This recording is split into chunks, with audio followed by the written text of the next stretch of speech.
حضور اکرم صلی اللہ علیہ وسلم اپنے صحابہ کے ایمان کے امتحان ایسے ہی لیا کرتے تھے. صحابہ کے امتحان ایسے ہی لیا کرتے تھے. دیکھنا یہ ہے کہ انہیں خود اس پر خود کتنا یقین ہے. بہت دھیان سے بات سننا. صحابہ کے ایمان کا آپ امتحان لیا کرتے تھے کہ انہیں ہماری بات پر کتنا یقین ہے. جس چیز کو انہوں نے اپنی آنکھوں سے دیکھ لیا اس چیز پر یقین بغیر دیکھے کتنا ہے، دیکھ کر کتنا ہے. اسی لیے صحابہ کے بارے میں یہ مشہور تھا کہ اگر جنت و دوزخ اس وقت سامنے کر دی جائے تو ان کے ایمان میں کوئی اضافہ نہیں ہوگا. وہ جتنا یقین بغیر دیکھے کرتے ہیں اتنا یقین دیکھ کر بھی کرتے ہیں. حضور اکرم صلی اللہ علیہ وسلم نے اپنے صحابہ کے ایمان بالغیب کا امتحان لیا. آپ نے ایک دیہاتی سے گھوڑا خریدا. یہ صحابی کا امتحان تھا. یہ صحابی کا امتحان تھا کہ یقین کتنا ہے، شک کتنا ہے. یقین کتنا ہے اور شک کتنا ہے. اللہ اکبر. ایسے آلات دنیا میں ہیں کہ آپ دودھ میں لگا دو تو معلوم ہو جائے اس میں کتنا مکھن، کتنا گھی ہے، کتنا پانی ہے.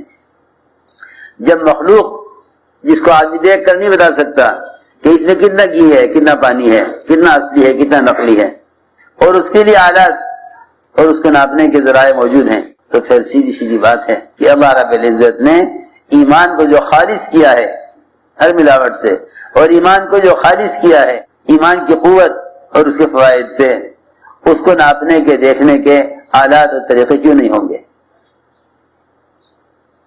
حضور اکرم صلی اللہ علیہ وسلم نے صحابی کا امتحان لیا اور قیامت تک آنے والوں کو بتلایا. نبی کی بات پہ تصدیق کرنا اس کو کہتے ہیں. نبی کی بات کی تصدیق کرنا اس کو کہتے ہیں. آپ نے دیہاتی سے گھوڑا خریدا. پوچھا گھوڑا کتنے کا ہے؟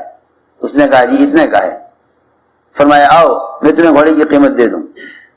آپ صلی اللہ علیہ وسلم آگے تیز چلے اس کی جلدی قیمت ادا کرنے کے لیے. گھوڑے والا پیچھے رہ گیا. لوگوں نے دیکھا کہ دیہاتی گھوڑا لیے جا رہا.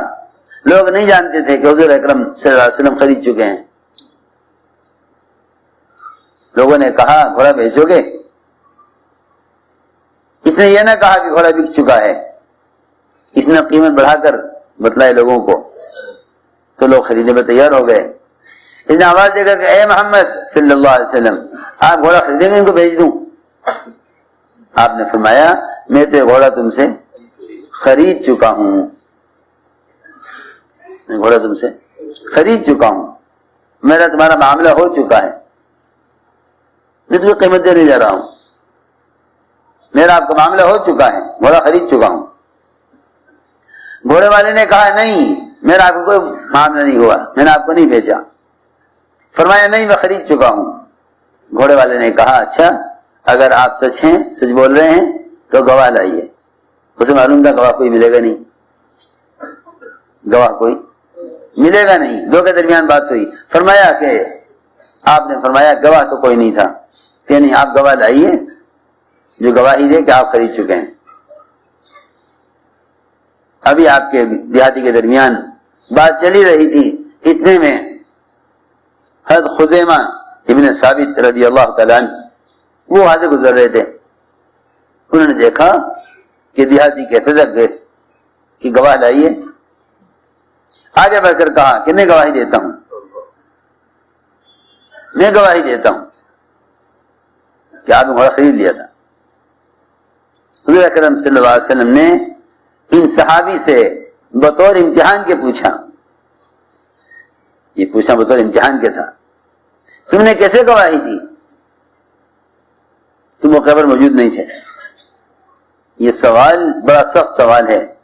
اگر آپ کے پوچھنے پر ایک دفعہ بھی یہ کہہ دیتے گھبرا کر کہ مجھے معلوم نہیں یا میں گواہی نہیں دے سکتا تو کفر کے لیے کافی ہے. اگر یہ کہہ دیں کہ مجھے معلوم نہیں یا میں نے دیکھا نہیں تو کفر کے لیے کافی ہے. اس وقت کا سب سے اہم تقاضا یہ ہے کہ اگر آپ فرما رہے ہیں تو یہ بات میرے سننے دیکھنے سے زیادہ یقینی ہے۔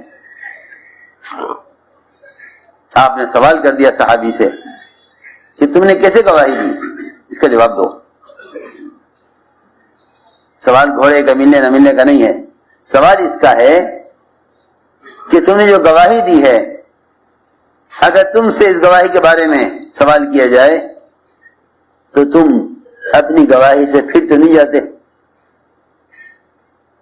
آیا تم اپنے ایمان پر قائم ہو یا نہیں؟ سنو، اپنے ایمان پر قائم ہو یا نہیں؟ میرے دوستو عزیزوں،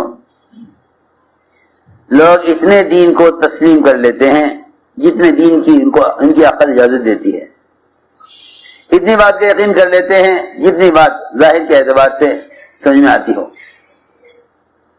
اتنی بات کا یقین کر لیتے ہیں جتنی بات ظاہر کے اعتبار سے سمجھ میں آتی ہو، جو بات ظاہر کے اعتبار سے سمجھ میں نہ آئے اس کو چھوڑ دیتے ہیں۔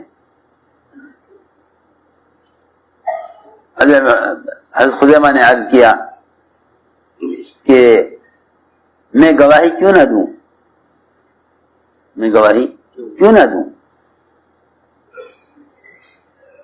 آپ نے ہمیں جنت کی، دوزخ کی، عرش اور کرسی کی، اللہ کی وحدانیت، اس کے وجود کی آپ نے ہمیں خبریں دی ہیں،